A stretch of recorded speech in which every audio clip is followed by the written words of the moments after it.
Hey YouTube, what's up? In JT Sasuke. I'm here to bring you my review for One Piece, so jumping right into this. Actually, just a side note, sorry for the lighting, it's pretty dark in here. And yeah, you guys will be seeing it tomorrow, which it will be Thursday. So, jumping right into this. So basically, long story short, this chapter was a clarification chapter. Luffy does not want to be the commander of this giant fleet, and they wanted to honor him by making him a big flashy pirate, a big shot, and Luffy doesn't want that. Luffy doesn't think that the biggest pirate around is Pirate King. He thinks the person who is freest and has the most freedom is Pirate King. And him having this entire army to command would be less freedom for him because he would constantly be having to give command to people.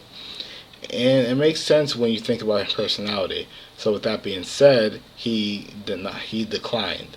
So what ended up happening once they figured out his feelings, they made the vow and they took their drinks of the sake and they pledged their allegiance to him of their own accord, so that way he wouldn't have responsibility for them, which is cool. So now they will technically still be his fleet, but they just do what they want instead of Luffy commanding them. Which is cool to know that Luffy will be having people to back him up all the time, which once again is extremely awesome.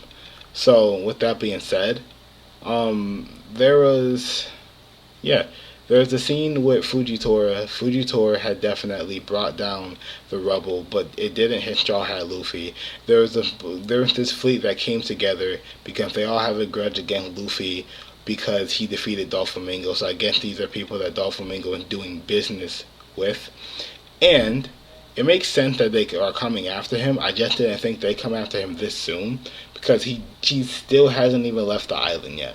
And I like how the guy came and kind of interrupted him, was like, "Hey, there's shit going on here." It's like, "Yo, we're still in the meeting. You need to deal with that." Well, Fujitora definitely gave them a way out. And I like how they thought it was the Navy at first, believe it was like, there's no way. It could have sworn we stitched up all of the ships way back when, which he did. So that's good.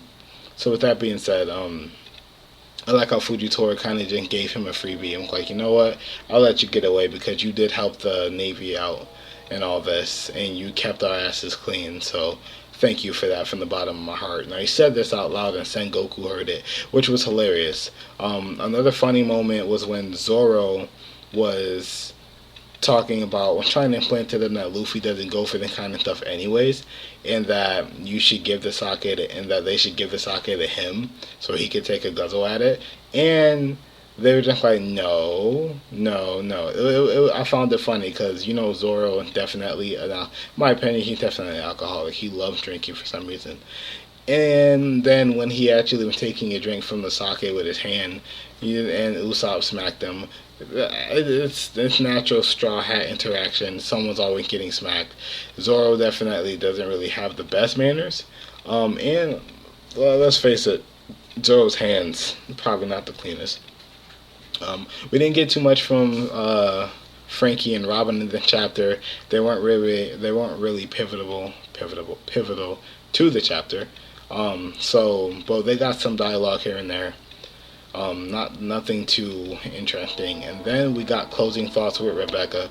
Now, despite how you may feel about Rebecca, I think it was good that we finally got the closing thoughts with her. And it was basically just they were talking about how Luffy and them have finally decided to take off. And then Kiros was just like, yeah, and then she held her father's hand and was like, it's warm, isn't it? And he thought back to when he was a toy. He couldn't feel anything when he was a toy. And he can now. He's just like, yes, it is. Now, I wonder if he's going to get a new leg or not, but no, we'll probably see him later, because that's what she asked. In the meantime, after that, there was a big feast. And Luffy loves feasts, and that's when they said cheers to this new fleet. So I definitely think that this was a good chapter. It was definitely a follow-up chapter to last chapter, and I think that I think it's finally time to move on to other things. So yeah. Sorry about noise in the background. I have my window open, people doing stuff, so I'm gonna end this video. Thank you guys for watching. Comment down below, let me know what you guys think, and subscribe to my channel for more One Piece content. Bye, guys.